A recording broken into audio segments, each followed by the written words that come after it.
Hey everyone, welcome to another episode of Kerry-Ann Friends, the Caribbean American podcast. As always, I'm excited that you're here. And my guest for today is Johanne. Johanne, welcome to the podcast. So happy to have you. Welcome. How are you? I'm good. Thank you so much for having me. Awesome. So why don't you tell the community of friends a little bit about who you are, Caribbean country you represent, and let's talk a little bit about the work you do. Sure. My name is Johanne Brierre. I'm from the island of Haiti.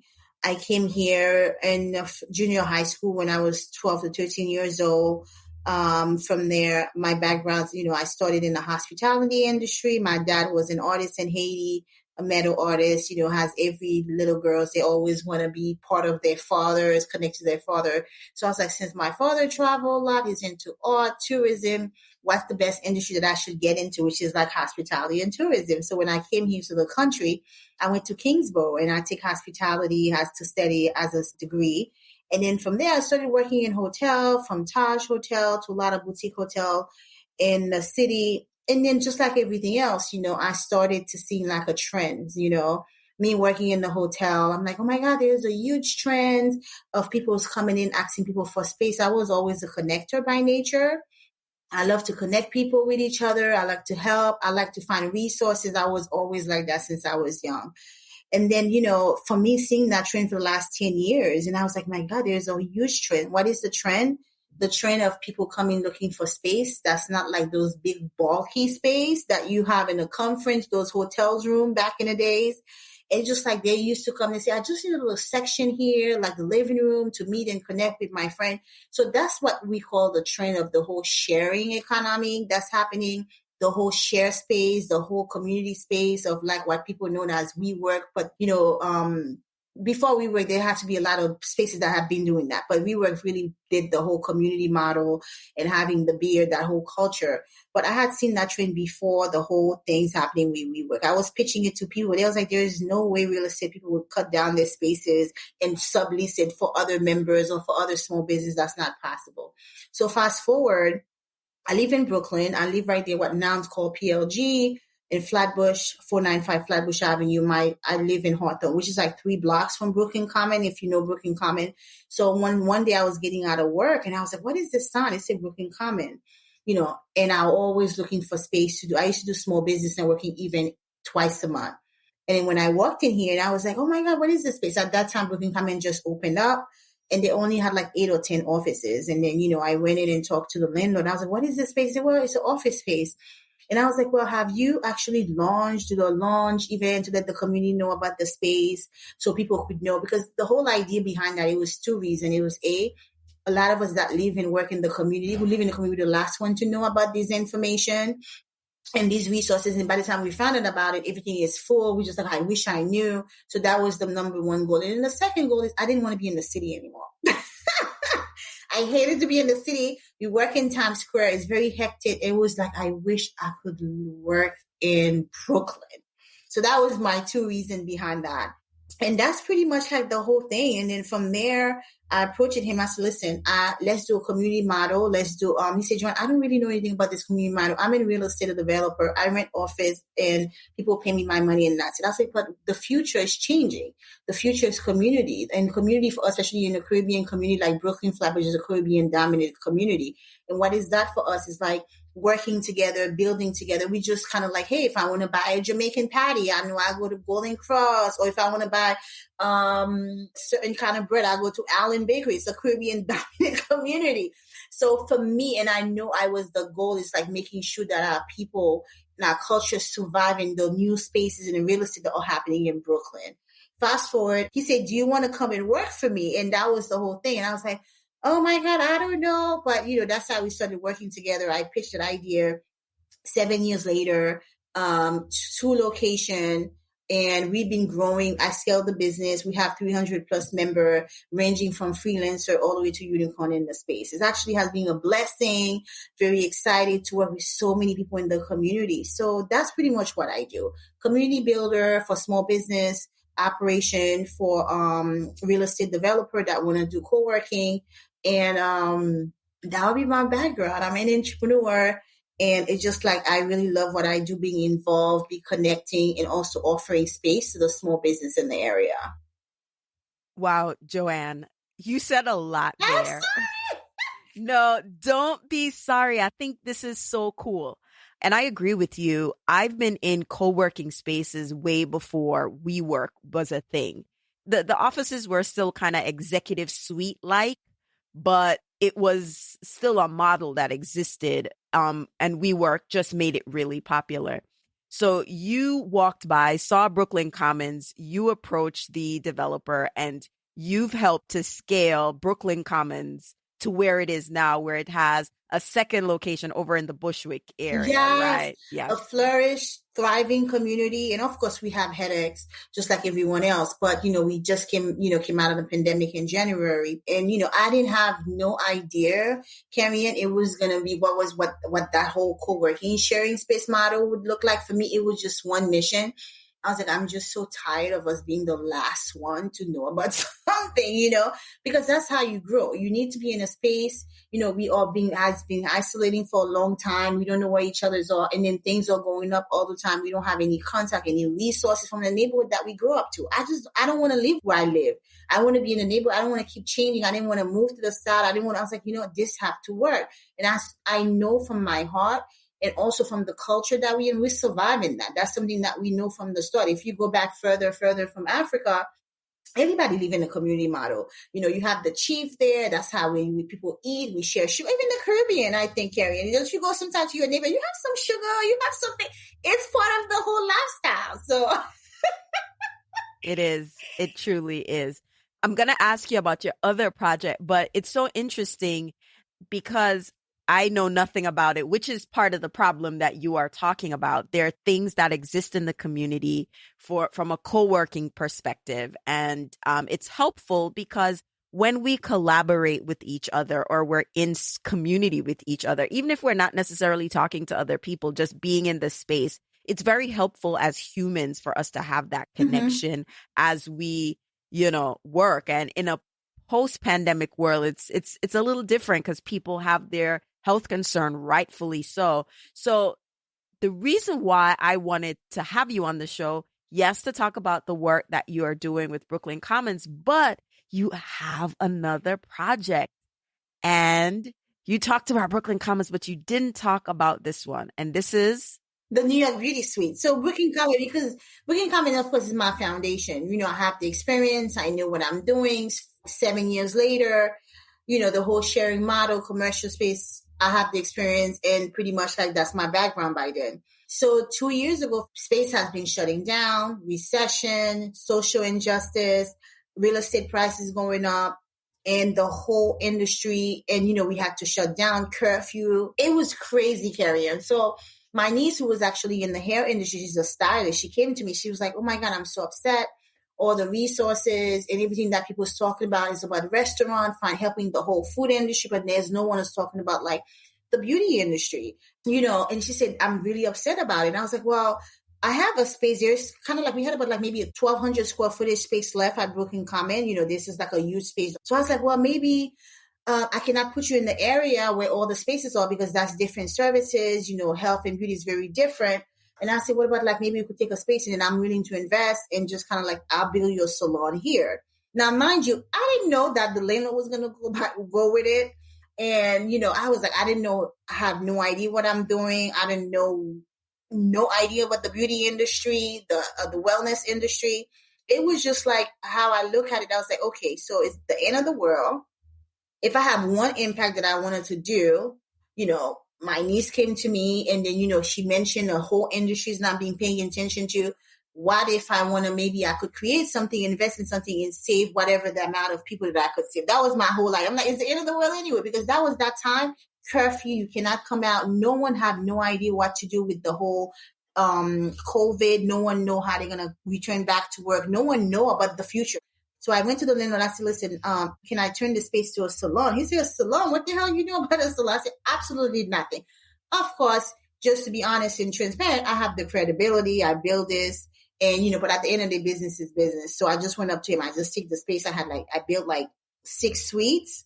And then a month later, we had a whole wait list. I emailed a lot of my neighbors. I said, listen, I'll just open this for my niece, and I have about like 5 suites left here. Do you know anybody that'll be interested? Kerry-Ann, not to kid you, within like, by the time I send the email, a rush, a beautician, nail tech, they'll say, oh my God, I heard, do you have space? And I'm like, where you guys are coming from? I didn't know. I was like, they said, Joanne, do you know what's going on? One of my founding members, her name is Shantini, and she came in, I first met her. She said, Joanne, do you know what are you doing? Do you know this industry is big? No one ever tap into it. There's so many of us when it comes to space, because the whole beauty industry, especially the esthetician, is really kind of like an industry that's like owned by Russian. When you go to your face, we all used to go to Shipstead Bay. At least I could speak for myself. I didn't know there was like a lot of Black people that do these services. We didn't see them. Esthetician, you go to the Russian, massages, the Asian.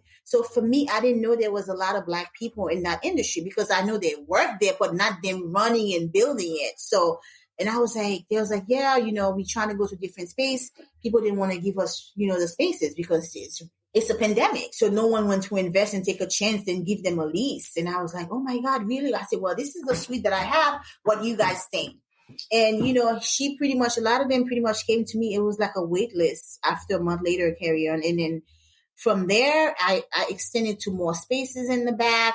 From a 1,200 square footage, now we expanding by next month to another 20,000 square footage in Flatbush.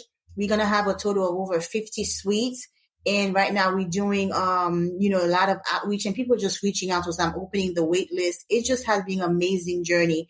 We have a combination of nail, hair, massage, facial, tooth whitening, anything you could think about hair, they're all here. And that's something I would say I stumbled on.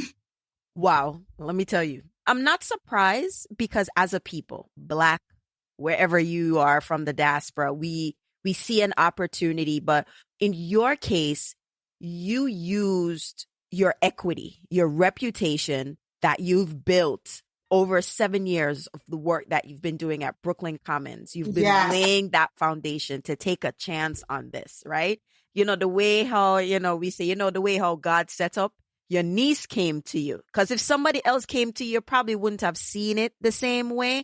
But it's because your niece, and you're like, I want to help my niece. And even the timing, someone said, boy, COVID is bad timing, but you were able to see something different in that. So tell me about the suites. Describe them for me, because I have no idea what it is, what a suite is like. Help us visualize what that looks like. Okay, so right now in the industry, so that was another thing. So the name of the company is called NY Beauty Suite. Harry is like a creator, so I'm going to name it. So when I was doing research, there is other people that I found out. It was like, they big in the industry, they call it salon suite. And I was like, well, I'm not a salon. And that's not, because for me, when I think of the future, I'm like, I don't want it to be a salon suite, because for me, the future look different, right? Because you're thinking about post-pandemic, what that look like. So it's a suite. I call it my beauty suite, because the beauty could be anything. A beauty could be like the nails, the girls could be. When you say salon, a lot of people think a lot of stylists or in there, a lot of people that do hair. So I differentiated with the name. I was like, beauty suite. It could be a nail tech girl there. It could be somebody that do tooth whitening. Suites are ranging between 120 square footage, all the way to 500 square footage. In the suite, you have your outlet and you have your lights, and then some of them have sink, water sink for those that need a stylist. And then you have the same amenities. You have 24-hour access, private space to meet with your client one-on-one, because post-pandemic now, everybody like that personal experience. And then they want flexibility. What does flexibility look like? Well, Kerry-Ann, maybe if I'm a stylist, I cannot meet you at 6:00. I want to meet you before I get to work. If you're in a salon or you're in different places, these places are not open that have that 24-hour flexibility. You have access 24-hour. It's pretty much turnkey. You have Wi-Fi already set up, cleaning to common area, utilities included, and your sinks included. You don't have to pay for water. You don't have to pay to clean up in front of your space. Everything is included. So suite, once you're inside your suite, you could decorate it to your liking. You have access. You have option to decorate it. And then, to meet with client. The beautiful thing about the way our business model is set up is very collaborative. So therefore, what does that mean? If I do hair, I have my next door neighbor we do nails. So sometimes what the girls do, they do like a spa day. So it could be like they promote it together where that day you do your nails, your hair, and your facial. So they could, because that's all about community. So you could know they refer each other client. They say, oh my God, I'm not available. You could go to Joanne, you could go to Kerry-Ann here. It has been amazing because they understand the vision, and then they understand moreover that we've got to stick together in order for us to make it.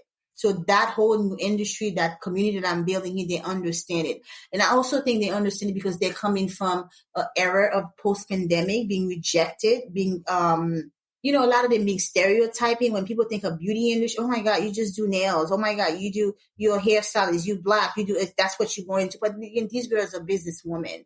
They're artists. For you to have a space around, like the youngest one that I have here is 19. At 19 years old, to have to invest in the space, making money, to understand business, money, and legacy is very rewarding to see, because that's what I think my generation and other generation before me, we missed that in the Caribbean community. What I mean by that, my sister came in here, my mom came in here, we worked so hard. We don't know what's going on in the community. We just want to work, thinking we're going to go back home. Everybody say, oh, one day I'm going to go back home. I'm going to build that house. But it never really happened. So therefore, that mindset, we kind of missed it. In order for us to leave something for the next generation, we got to build something, whether it's a business, something now we could pass it on. We don't have nothing to pass. So these girls understand. That's why I'm so proud of them. Joanne, I mean, this sounds really amazing. And even the idea of collaborating, it's like like you said, the sharing economy. If you're all in a space and your neighbor has a service, it's like, let me just go this one place and get multiple services done.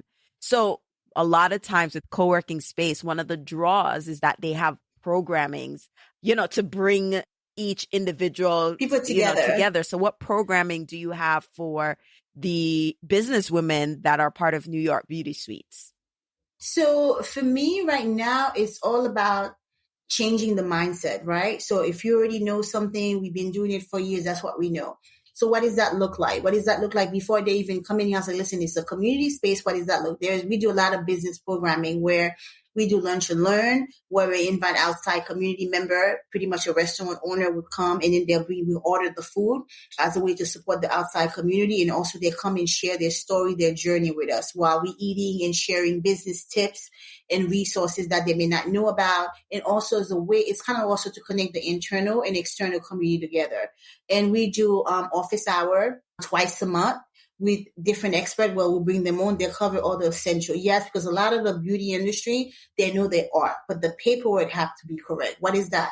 Making sure your LLC is correct, making sure that, so you could be covered for future grants and future loan. Because when you think about building a legacy and having sustainability, all these things play into work.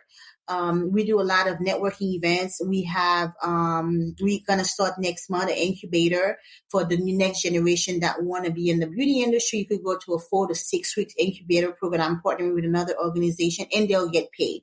So that will serve also as a pipeline, because I want them to come with a different mindset in the space. It's not because, oh my God, Jennifer have a suite. I'm really good at doing nails. I could do better nails. It's all about creating a mindset for us to win and for us to be in the business as long as we can, so we could leave that legacy for the next generation. So I'm really focusing on the mindset and also focusing on resources that normally would not have. Resources would be like, from having different organization, talk to them about grants that's available for them, talk about like different kind of opportunity that they wouldn't think about, like, hey, just because you're here doing hair, do you know that you could do a contract for the city where you could do hair for all the army people, or you could do hair for all the police departments? So there's just like expanding their mind beyond from what they know.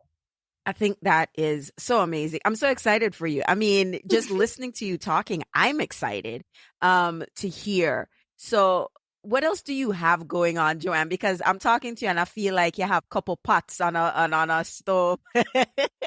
So the whole space is built, the New York Beauty Suite is built on now and all the future. What does that look like? Yes, right now you can go in your suite. We also have amazing amenities that are differentiate from other businesses. We have a podcast studio, and then we have a photography space. What is that? A lot of the girls that's in the beauty suite, pictures are taking all the time with their client, photo shoot, product photography. And then in order for you to expand, content is everything. Whether they want to do audio to interview their client, they have all the option in one spot. So we want to make sure all the current amenities are current to what their needs are. Content, visual, and then it's just like a lot of partnerships are coming in the pipeline. Now we have people who are emailing us, a lot of companies and organizations, they want us to do Wellness Wednesday. For example, we have a partnership with the Gentleman Factory, where every Wednesday our team go upstairs and give all the members massages, yoga, and it's all paid for by the Gentleman Factory. So company right now understand how wellness play a part in our productivity and our mental health. And then the girls we have two amazing, Ashley and Kerry-Ann, who's a massage therapist at the space. They're amazing. So for me, it's kind of like expose them to different opportunities that they would not know before.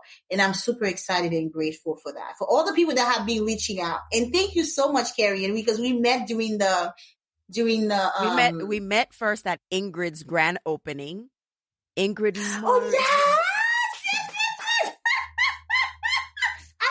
About that. I forgot. I forgot about that. Yes, and then we connected again at Momentum. So yes, we did. Yes. Again, you see the growth. Agree to be a member here. You outgrow the space. You open your own space. There's so much opportunity and resources in a shared space. The opportunity is just like it's endless.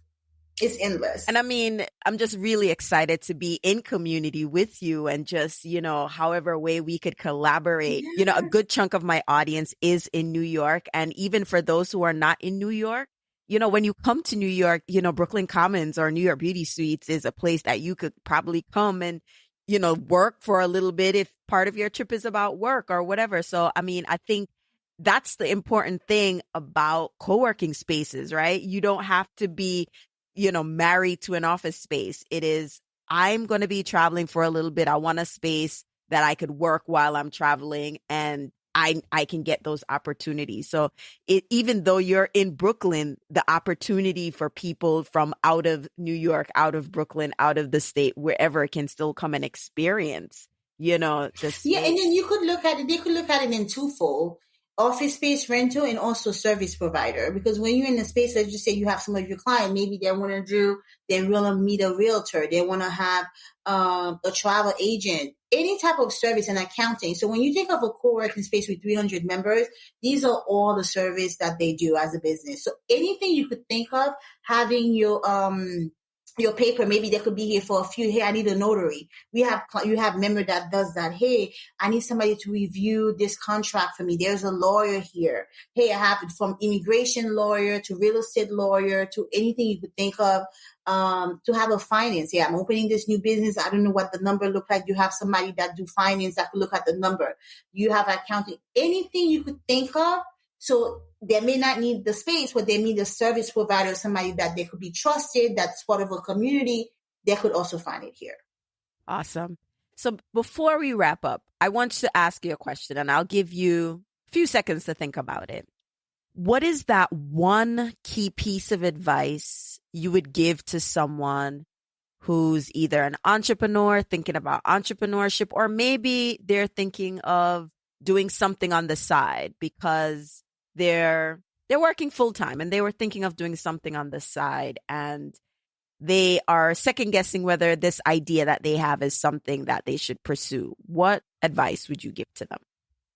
The way I look at it, all of us can have something that in our heart that we always want to do, whether we ignore it, whether it's like, I'll do it later, or this is not going to work. But every time the same idea, the same thought. And then to be honest with you, the same thought followed for years. Just like, I always wanted to be an artist. Okay, but I have to survive. Let me go work in finance. Oh my God, I always wanted to. And then even in finance, you're still going to see art. That's you. We all have that energy or that little fire inside of us that I think we all born with.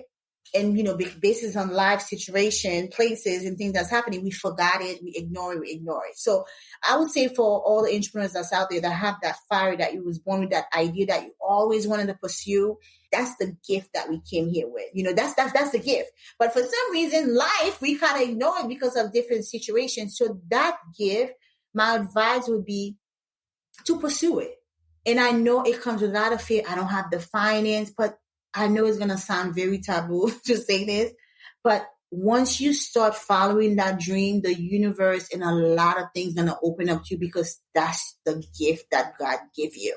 And you got to trust that. That's the gift. That's your gift that God gave you. Once you trust that, everything's going to open up to you. For me, I didn't know. I don't have a rich mom and dad. I didn't know the real estate developer. I didn't know anything. I didn't have, it was like, I always want to connect people to each other. I always been doing that. So therefore, I would say follow that fires inside your heart.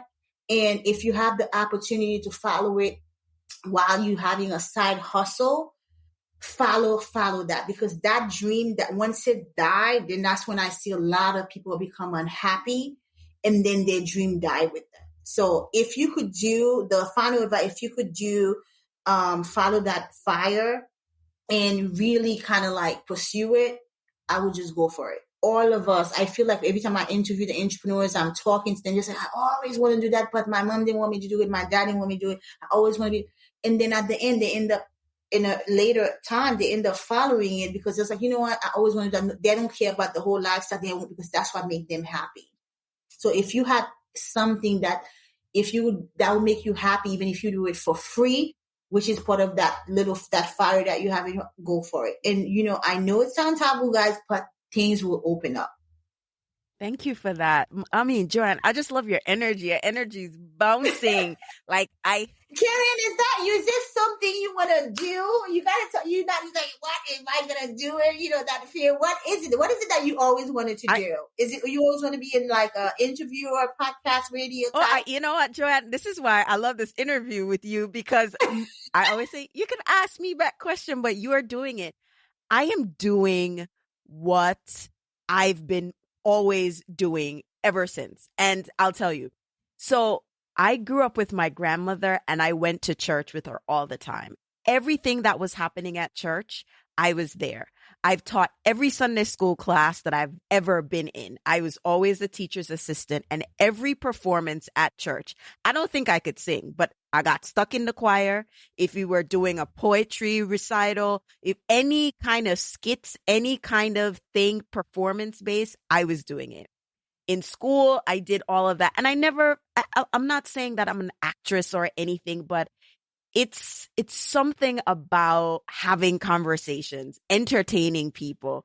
So that's your fire. Yeah, like I love doing it. And so even in this conversation, I mean, the podcast is a way for me not to teach the audience, but to facilitate conversations where they're learning and I'm learning. And I love that. I said I was a Sunday school teacher before I even know what that was.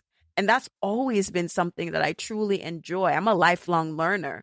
And I mean, it carries with me everywhere. Every employer would say to me, Kerry-Ann, you're like a sponge. I soak up everything because I want to know, because I never know if this information is going to help somebody else. And so yeah, that's true. That's true. I love having these conversations because I love helping the audience, but I also love learning, because I'm just talking to you and I'm like, wow, I didn't know this. I know somebody who this might be interesting for. So that's what I love. I love being a resource, and I love, helping other people too. So those are all the things that I enjoy. And, you asking me that is just like, hey, nobody never really asked about a question, but no, because, it's kind of like a continuation of your question. It's like, what is that burning fire? Yeah. I think a lot of us, to life situation and different things, we ignore that fire. And that's why a lot of people looking at it say, well, why does this person have this? Some people just, okay, whatever different situation, but some people just follow that fire forever. It might take longer than other, but that fire, it does two things. It makes you extremely happy, and then you're in a space that you are here to do, So it's something that I would advise people to do. So for you, always want to be like a resource for your community, who was in the choir, who was in the church. It's amazing. That means you want to connect. You want to, hey, you know where to get this? You know where to get that? So congratulations on following. Thank you. And look at that. So podcast is big. So, and then when people talk about the Voice for the Caribbean, they talk about your podcast. So congratulations. That's a big accomplishment. Thank you. Thank you. I mean, it started because I wanted to help I wanted to help my community. I was looking for something and I was like, well, if I'm looking for this, how many other people are looking for this? And I started it not knowing it would have ended up almost, maybe 8, 9 years later. But it's like what you said. I had to move blindly. And yes, there were moments I was like, I need an example. And my friend, and this is where good friends come in. Michaela was like, there is no example. You are the example. Do it. Just keep Oh, doing it. Right. wow. And it's hard. A lot of people feel like, oh, being the first is like, I'm the first to being the first is scary because there is no example to follow. You are moving Yes, blindly. yes, And so, yes. when you're moving. So you was pretty much ahead of the trend because podcast blown up less than 8 years. So 8 years, and I'm sure you had a lot of people that's doubted you. What is that online? People want to listen to people. They're gonna go to the radio. You had all of these things because they don't know who else is doing it. So that was a lot of backlashes for you. I'm sure. There was a lot of doubt, a lot. Exactly. It wasn't as popular when I started. It was figuring it out. I don't know if I'm doing this right. And, very glad to have people to say, you know what, do it. I see when you do it, this energy, I love talking to you. And they're like, do it. Even though it's scary when you don't have any idea what you're doing. But adding to what you're saying, surround yourself with the right people to give you that encouragement and like sound advice, like sound counsel. Not hyping you up, but like just giving you that sound counsel as you move through the uncertainty and figure out, what's the next thing. And you know what? It's not going to be right all the time. Right. But, it's like. In fact, for the first year or 2 years, it's not going to be right. It's not. If you guys came to the suite, you're going to see the pilot.